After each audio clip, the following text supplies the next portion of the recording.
Sir చాలా మంది students competitive ఎగ్జామ్‌కి ప్రిపేర్ అయ్యేవాళ్ళు. ఈసారి ఎలా అయినా నేను కాంపిటేటివ్ ఎగ్జామ్‌ని క్రాక్ చేయాలి అనుకునే వాళ్ళకి టైమ్ టేబుల్ అన్నది చాలా ఇంపార్టెంట్ అని చెప్తూ ఉంటారు. అలాంటి వాళ్ళు ఎవరైనా కూడా day wise, week wise, month వైస్‌ని ఎలా ప్రిపేర్ చేసుకోవాలి సార్? కాంపిటేటివ్ ఎగ్జామ్ ప్రిపరేషన్‌లో 2 రకాలు ఉంటాయండి. ఫస్ట్ సబ్జెక్ట్ కవర్ చేయటం. ఆ ఫేజ్‌లో టైమ్ టేబుల్ ఒకలా ఉండాలి. హ్మ్. వన్స్ సబ్జెక్ట్ మొత్తం కవర్ చేసిన తర్వాత ప్రాక్టీస్ ఫేజ్ ఉంటుంది. ఆ ప్రాక్టీస్ ఫేజ్‌లో షెడ్యూల్ ఇంకొకలాగా ఉండాలి. ఓకే. హుహు. 2 ఆర్ డిఫరెంట్. ఫస్ట్ నేను రాయాలి అని అనుకునే ఎగ్జామ్‌కి ఉన్నటువంటి సబ్జెక్టులు ఏమేమి ఉన్నాయి. ప్రతి సబ్జెక్ట్‌లో ఉండే టాపిక్‌లు ఏమేమి ఉన్నాయి. హ్మ్. ఒక్కొక్క టాపిక్‌ని తీసుకొని కవర్ చేసుకుంటూ వెళ్ళాలి. మీరు టాపిక్‌ని కవర్ చేసేటప్పుడు మేము సజెస్ట్ చేసేది 1-4-7 రూల్. ఏంటి సార్ ఇది? ఫస్ట్ ఇవాళ మొదలుపెట్టాం. ఇవాళ నేను పర్సెంటేజెస్ అనే చాప్టర్ మొత్తం కంప్లీట్ చేశాను. హ్మ్. రేపు ఇంకొక చాప్టర్ చదువుతాను. Second day. మూడో రోజు ఇంకొక చాప్టర్ చదువుతాను. బట్ ఫోర్త్ డే నేను ఫస్ట్ డే చదివినటువంటి పర్సెంటేజ్ యొక్క రివిజన్ ఫోర్త్ డే చేస్తాను. హుహు. అగైన్ మళ్ళీ సెవెంత్ డే పర్సెంటేజ్ యొక్క రివిజన్ చేయాలి. సో 1-4-7 రూల్ ఇది. ఓకే. అంటే 3 టైమ్స్ 7 డేస్‌లో చేసేయాలి. హ్మ్. హ్మ్. ఇలా చేస్తే గనక మీకు బాగా గుర్తుండిపోతుంది. 1-4-7 rule it is theoretically and practically proven program ఇది. 1-4-7 రూల్ అనేది. హ్మ్. ఫస్ట్ డే చదువుతాము, మళ్ళీ ఫోర్త్ డే రివిజన్ చేయాలి, మళ్ళీ సెవెంత్ డే రివిజన్ రివిజన్ చేయాలి. చేయాలి. ఈ fourth day seventh day revision అప్పుడు ప్రతిసారి కూడా మీరు మీ హ్యాండ్ రిటన్ పాయింట్స్ అనేవి No. ఇంపార్టెంట్ పాయింట్స్ అనేది నోట్ చేసుకోవాలి. So keep 1 book for quantitative aptitude. హ్మ్. ఒక చాప్టర్ రాసుకున్నాం పర్సెంటేజెస్. మీరు సోర్స్ ఎక్కడైనా తీసుకోండి. ఒక ఎక్స్పర్ట్ దగ్గరికి వచ్చి చదువుకున్నారు, లేదా మీరు ఆన్లైన్లో చదువుతున్నారు, లేదా పీడిఎఫ్ చదువుతున్నారు, యూట్యూబ్లో చూస్తున్నారు, whatever it is your preparation. మీ ఒక చాప్టర్ అయిపోయింది అని అన్న తర్వాత ఆ చాప్టర్కి సంబంధించి మీకు ఏమర్థమైందో మీరు చేత్తో రాయాలి. మీ చేత్తోనే రాయాలి. అందులో ఉన్నటువంటి ఇంపార్టెంట్ ఫార్ములాస్ ఏంటో రాయాలి. హ్మ్. ఇలా సబ్జెక్ట్ అంతా కవర్ చేసుకుంటూ వెళ్ళాలి 1-4-7 రూల్ తోటి. It takes 4 to 6 months time. దీనికి 4 to 6 months టైం పడుతుంది. హ్మ్. దీనిలో వీక్లీ షెడ్యూల్ అనేది ఇంపార్టెంట్. ఈ week schedule Monday to Saturday. హ్మ్. సండే వదిలేద్దాం మన పర్సనల్ పనులన్నీ చేసుకోవటానికి. Monday to Saturday practically possible time table వేయాలి. ఓకే. Practically possible. ఎలా అంటే కొంచెం ఇప్పుడు ఫర్ ఎగ్జాంపుల్ నేను నైట్ 10 o'clock కల్లా పడుకుంటానండి. హ్మ్. ఎర్లీ మార్నింగ్ 4:35కి నేను లేస్తాను. ఇది నా బాడీ. సంవత్సరాల తరబడి నా బాడీ ఇలా సెట్ అయింది. 10 తర్వాత నేను మెలుకొని ఉండలేను అసలు. ఇప్పుడు అలాంటిది నా షెడ్యూల్లో నేను 12 వరకు చదువుతాను, 12 వరకు చదవాలి అని షెడ్యూల్ వేశాను అని అనుకోండి. Is it practically possible? No. మీరున్నారు. మీరు ఎవ్రీడే మీ బాడీ 12:30, 1 o'clock వరకు మెలుకొని ఉంటారు. హ్మ్. బట్ ఎర్లీ మార్నింగ్ మాత్రం 7 లోపు మీరు లెగవలేరు. అవును. 7-7:30కి మీరు లెగుస్తారు అని అనుకున్నాం. అలాంటి మీకు ఎర్లీ మార్నింగ్ 4 o'clockకి లేచి 4 to 5:30 మీరు ప్రిపేర్ కరెంట్ అవుతారు. అఫైర్స్ రివిజన్ చేయాలి అని వేసాము అని అనుకోండి. Is it practically possible? No. So ఎవరికి వాళ్ళు డే షెడ్యూల్ తీసుకోవాలి. మనం ఏమి కొత్తగా మార్చొద్దు. తరతరాల నుంచి ఏళ్ల తరబడిగా మన బాడీ ఒక సిస్టమ్కి అలవాటు పడిందో ఆ టైంనే తీసుకుందాం. What we expect is productive time of 8 hours minimum. అంతకు మించి ఎక్కువ ఇస్తే సూపర్. హ్మ్. But it has to be productive time. మీరు మార్నింగ్ ఏ టైంకి లేస్తారు, లేచిన తర్వాత ఒక హాఫ్ అన్ అవర్ వదిలేద్దాం. ఫర్ ఎగ్జాంపుల్ 6కి లేస్తున్నారు అని అనుకోండి, హ్మ్.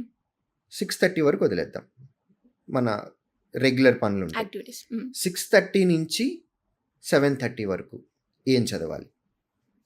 6:30 to 7:30 1 hour టైం ఇచ్చినప్పుడు 1 hourలో నేను 2 చాప్టర్లు కవర్ చేయాలి అని రాసుకున్నాను అని అనుకోండి, ప్రాక్టికల్లీ పాసిబుల్ కాదు. సో నేను అన్నది అది ప్రాక్టికల్లీ పాసిబుల్ షెడ్యూల్ వేయాలి. యెస్. ఈ ప్రాక్టీస్లో Pomodoro technique is very helpful. హుహు.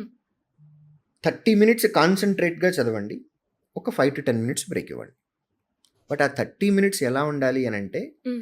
మన పక్క నుంచి ఎవరన్నా వెళ్తున్నా సరే మన కాన్సన్ట్రేషన్ డిస్టర్బ్ అవ్వకూడదు. పక్క నుంచి మనల్ని ఎవరన్నా పిలుస్తున్నా సరే మనల్ని ఇందులో నుంచి డీవియేట్ చేయకుండా ఉండేటటువంటి ఎన్విరాన్మెంట్లో చదవాలి. అంత కాన్సన్ట్రేషన్ తోటి ఫోకస్డ్గా చదవాలి. కరెక్ట్గా 30 మినిట్స్ చదవండి. మీ బుర్ర హీట్ ఎక్కిపోతుంది. తర్వాత ఒక 5 to 10 మినిట్స్ బ్రేక్ తీసుకోండి. ఇలా ప్రాక్టికల్గా పాసిబుల్ అయ్యేటటువంటి షెడ్యూల్ వేసుకొని 147 రూల్ తోటి మీరు ఫస్ట్ ప్రిపరేషన్ కంటిన్యూ చేసేసి మండే టు సాటర్డే షెడ్యూల్ వేసుకొని, బట్ ఎవ్రీడే పడుకునే ముందు మీ డే షెడ్యూల్ మీరు ఏదైతే వేసుకున్నారో అవన్నీ కంప్లీట్ చేశారా లేదా అనేది చూసుకోవాలి.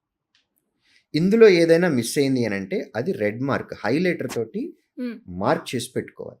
మండే టు సాటర్డే మనం ఏదైతే వేసుకున్న షెడ్యూల్ ఉందో అందులో మార్క్ చేసినాయి, హైలైటర్ తోటి మార్క్ చేసినాయి, ఏవేవైతే చేయలేదో అవన్నీ సండే చేయాలి.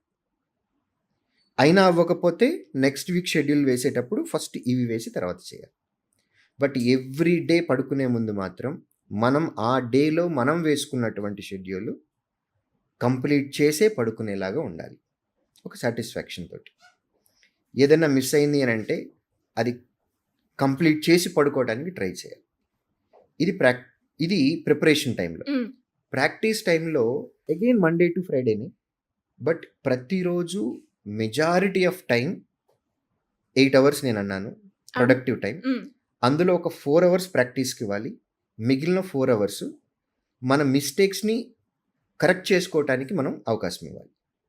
మిస్టేక్స్ చాలా చేస్తాం, నేను కూడా చాలా ఎంకరేజ్ చేస్తాను. Do as many mistakes as you can do, but do it in classroom. Otherwise ఇవే మిస్టేక్స్ నువ్వు ఎగ్జామ్ హాల్లో చేస్తావు, పెనాల్టీ చాలా కాస్ట్లీ ఉంటుంది. Do as many mistakes as you can do. ప్రిపరేషన్లో కనుక చేసాము అని అనుకోండి, దాన్ని రెక్టిఫై చేసుకోవాలి. ఆ రెక్టిఫికేషన్కి మిగిలిన 4 గంటల time. At the same time constant revision. ఒక బుక్ పెట్టుకొని మనం ఫ్రీక్వెంట్గా తప్పులు చేస్తున్నవి ఏవైతే ఉంటాయో అవన్నీ ఒక బుక్లో నోట్ చేసుకోమంటాను. All subjects. పర్సంటేజెస్ చాప్టర్లో పలానా క్వశ్చన్ వస్తే నేను ఈ మిస్టేక్ చేస్తున్నాను, నోట్ ఇట్. కరెక్ట్ ఏంటో కూడా రాయద్దు. అలా ఒక బుక్ మనం ప్రాక్టీస్ ఫేజ్లో ఒక బుక్ రావాలి. ఆ బుక్ ఎగ్జామినేషన్కి ఒక 1 వీక్ ముందు ఆ బుక్ చదువుతూ ఉంటే ఆ బుక్లో ఏమున్నాయండి? మీ మిస్టేక్స్ ఉన్నాయి. మీరు ఎన్ని మిస్టేక్స్ చేస్తున్నారు అన్ని మిస్టేక్స్ అందులోనే ఉన్నాయి. మిస్టేక్సే కాదు, దాని కరెక్ట్ ఏంటో కూడా దానిలోనే ఉంది. మీరు ఫైనల్ ఎగ్జామ్కి ముందు ఒక 1 వీక్ ముందు ఈ బుక్ తీసి ఒక 2 టైమ్స్ రివిజన్ చేయండి. సో మీరు చేసే మిస్టేక్స్ ఏంటో మీకు తెలుసు, దానికి కరెక్ట్ ఆన్సర్ ఏంటో మీకు తెలుసు. ఎగ్జామ్కి ముందు కనుక అది రివిజన్కి చేసినట్లయితే మీకు ఫైనల్ ఎగ్జామ్లో బాగా హెల్ప్ అవుతుంది. Great sir. అండ్ చాలా క్లారిటీ అయితే వస్తుంది ఎవరైతే ఈ వీడియో చూస్తారో. And especially time table prepare చేసుకోవాలి అన్నది కూడా చాలామంది స్టూడెంట్స్లో ఉన్నది పెద్ద క్వశ్చన్. అంటే ఇప్పుడు నాకు రాంది నేను ఫస్ట్ స్టార్ట్ చేయాలా, లేదంటే వచ్చింది చదివేసి రాని దానికి వెళ్ళాలా అనేది. ఇప్పుడు మీరు ఏదైతే చెప్పారో ఈ రకంగా కనుక స్టూడెంట్ మిస్ అయిన చాప్టర్స్ అయినా, లేదు అంటే ఏ రకంగా ప్రిపేర్ అవ్వాలి, ఎంత గ్యాప్కి మనము బ్రేక్ తీసుకుంటే బాగుంటుంది అన్నది కూడా చాలా హెల్ప్ అవుతుంది. Great information sir. ఇంకెవరికైనా కూడా ఎలాంటి డౌట్స్ ఉన్నా కూడా మిమ్మల్ని అప్రోచ్ అవ్వాలి అంటే ఎలా ఉంటుందంటారు? మా ఆఫ్లైన్ సెంటర్స్కి రావచ్చండి డైరెక్ట్గా, లేదంటే స్క్రీన్ పైన కనపడుతున్న ఈ నెంబర్కి కాల్ చేయొచ్చు. Thank you sir. Thank you so much. Thank you.